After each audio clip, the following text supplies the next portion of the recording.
अंधेरे का रहस्य। ये कहानी एक छोटे से गांव की है जहां लोग शांतिपूर्वक अपनी जिंदगी बिता रहे थे। लेकिन इस गांव में एक पुराना घर था जिसे लोग अंधेरे का घर कहते थे। घर के बारे में कई तरह की अफवाहें फैली हुई थी। कुछ कहते थे कि वह घर आत्माओं से भरा हुआ है, तो कुछ का मानना था कि वहां कोई खजाना छिपा हुआ है। गांव में एक लड़का अर्जुन था जिसे रहस्य और एडवेंचर का शौक था। वह हमेशा इस घर के बारे में सोचा करता था और मन ही मन ये ठान लिया था कि वह एक दिन इस घर में जाएगा।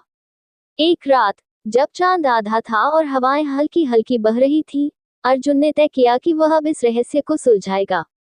वह घर की ओर बढ़ता है और उसके कदम जैसे जैसे उस पुरानी खंडहर की ओर बढ़ते हैं, हवा में एक अजीब सी ठंडक महसूस होने लगती है। घर के दरवाजे में पुरानी सी आवाज आती है, जैसे कोई दरवाजा खुल रहा हो। अर्जुन ने घबराकर दरवाजा खोला और अंदर कदम रखा। अंदर का दृश्य देख उसके होश उड़ गए। कमरे में पूरी तरह से अंधेरा था, लेकिन एक कोने में हल्की सी चमक दिखाई दे रही थी।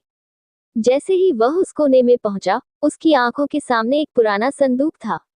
अर्जुन ने हिम्मत जुटाकर संदूक खोला, लेकिन अंदर जो पाया वह किसी के भी लिए हैरान कर देने वाला था।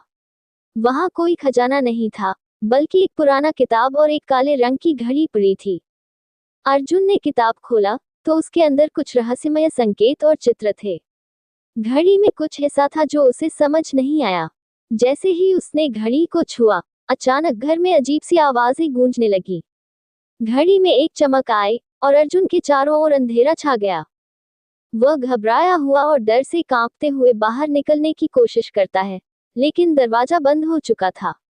अब अर्जुन को ये समझ में आ गया था कि इस घर के अंदर का रहस्य सिर्फ खजाना नहीं, बल्कि कुछ और ही था। क्या वह कभी बाहर निकल पाएगा? क्या वह उस रहस्य को सुलझा पाएगा?